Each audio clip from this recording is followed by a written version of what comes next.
Libby's Pumpkin Roll is one of the most popular recipes on verybestbaking.com, and for good reason. It's delicious and makes a beautiful addition to the dinner table. It may seem intimidating, but once you find out that you can do it, you'll be baking them and impressing your guests all the time. Or you can really make someone's day and give one as a gift. It's always a good idea to read any recipe through before you start to bake so you know what's coming. There are some key steps in the making of this recipe that will need your undivided attention. Preheat the oven to 375 degrees. Grease a 15 by 10 inch jelly roll pan and line it with wax paper. Then grease and flour the paper. These steps ensure the wax paper stays in place and the cake does not stick.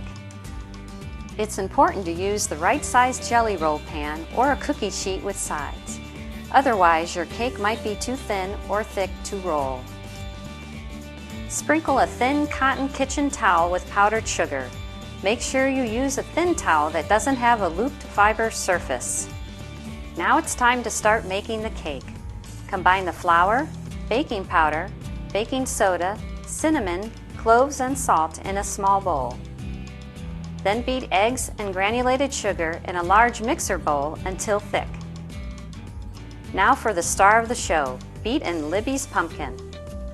After we stir in the flour mixture, we're ready to spread the batter into the jelly roll pan.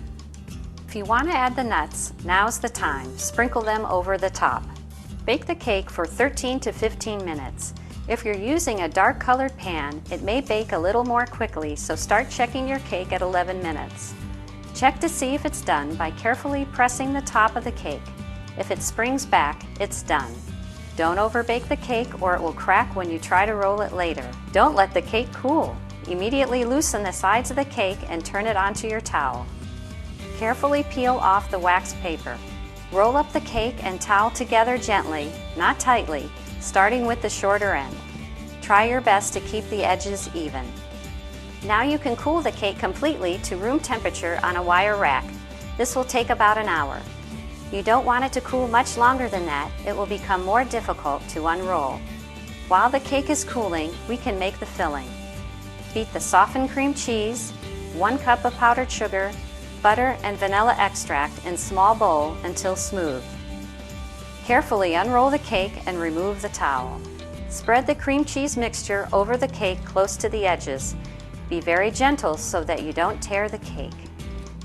When you're finished, carefully re-roll the cake, again not too tightly.